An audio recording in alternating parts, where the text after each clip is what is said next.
श्री वृंदावन बिहारी लाल की, श्री राम राजा सरकार की। कहने को बहुत है, लेकिन आज अधिक नहीं बोलूंगा क्योंकि कल मैंने बहुत अधिक बोला है। मैं आज केवल 3 बातें आपसे करूंगा।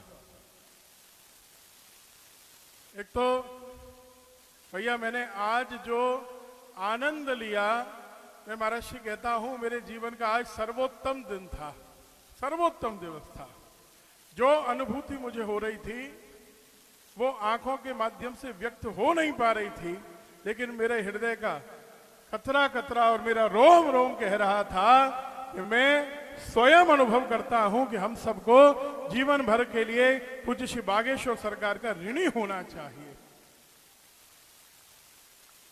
मैं आयु में बड़ा हो सकता हूं, लेकिन मेरा हृदय कहता है कि ऐसे व्यक्तित्व को मुझे भी दंडवत प्रणाम करना चाहिए।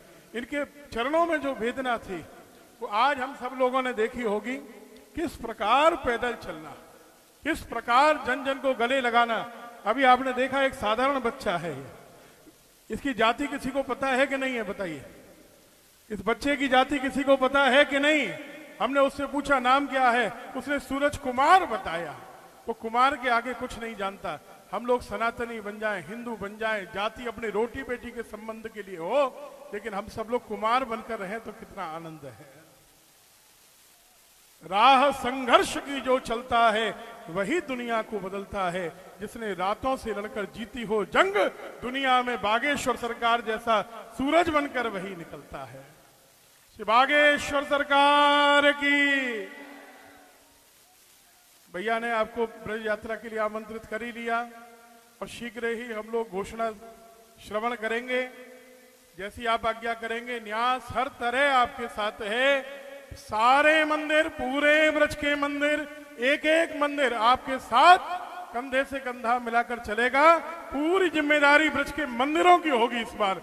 मंदिरों ने कोई यात्रा नहीं निकाली आज तक, लेकिन सनातन के इतिहास में पहली बार मंदिर यात्रा निकालेंगे और यह अद्भुत होगा। दूसरा मैं निवेदन करूंगा, 30 मार्च को अपना नववर्ष होगा, प्रतिपदा होगी। अगर आप कृपा करें, श्रीधाम वृंदावन में हम लोगों ने 2 वर्ष से एक परंपरा प्रारंभ की है। आपका समय मिलेगा तो आनंद हो जाएगा। कृपा चाहते हैं, महाराज श्री स्वामी कृष्णानंद जी महाराज उस यात्रा में 2 वर्ष से सम्मिलित हो रहे हैं। भैया बैठे बैठे चर्चा हुई और महाराज जी 2 दिन में यात्रा प्रारंभ हुई।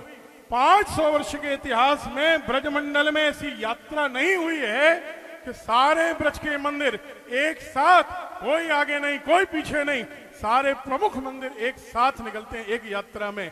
कोई संप्रदाय का भेद नहीं। और सबसे बड़े आनंद का विषय यह है कि कोई बैंड बाजा नहीं होता, क्योंकि हम मुस्लिमों को बैंड बाजा बजाने की अपने ठाकुर जी की अनुमति नहीं देते। हम लोग सनातनी पालकियों में लेकर चलते हैं, बग्गियों में लेकर नहीं चलते। और उससे भी ज्यादा आनंद की बात यह है भैया, लोग कहते हैं जात पात की व्यवस्था ब्राह्मण कर रहे हैं, ब्राह्मणवादी व्यवस्था। उस पालकी को ले लेकर कांधे पर हमारे मेहतर भाई भी चलते हैं, हमारे जाटव भाई भी चलते हैं, हमारे गोस्वामी भी चलते हैं।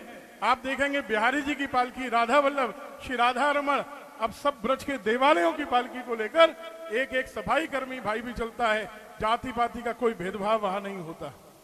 मैं निवेदन करूंगा सरकार से, उस यात्रा में आप अवश्य पधारें। पूज्य महाराज जी ने मुझे आदेशित किया है, स्वामी कृष्णानंद जी महाराज का जो संकल्प है 1008 करोड़ हनुमान चालीसा के पाठ का वो विराट संकल्प, ये पूज्य बागेश्वर महाराज ने अब इसका नेतृत्व संभाल लिया और अब ये निश्चित रूप से संपन्न होगा, सुसंपन्न होगा। मेरा निवेदन है आप सबसे हाथ उठाकर एक बार ये संकल्प लें, प्रतिदिन हम कम से कम सनातन को सुरक्षित करने के लिए, राष्ट्र को एकजुट करने के लिए, और जैसा कल सरकार ने कहा कि बांग्लादेश भी एक दिन भारत होगा, पाकिस्तान भी एक दिन भारत होगा, अफगानिस्तान भी एक दिन भारत होगा, बृहत्तर भारत के, अखंड भारत के संकल्प को हम पूर्ण करेंगे। उसके लिए अधिक नहीं हो 4-4, 11-11 हनुमान चालीसा के पाठ का हम लोग संकल्प लें। दोनों हाथ उठाकर एक साथ संतों के नेतृत्व में, सानिध्य में आप लोग संकल्प लें। हम सब प्रतिदिन कम से कम 4-4 पाठ, अधिक हुआ तो 11-11 पाठ श्री हनुमान चालीसा के करेंगे। केवल इसलिए सनातनी एक हो, भारत अखंड हो और भारत उन्नत हो। राधे राधे। मुझे जो सम्मान दिया, स्नेह दिया, प्रेम दिया, इसके लिए मैं अभिभूत हूं और ये जीवन भर के लिए मेरी पूंजी है। सभी पूज्य संतों को प्रणाम करो।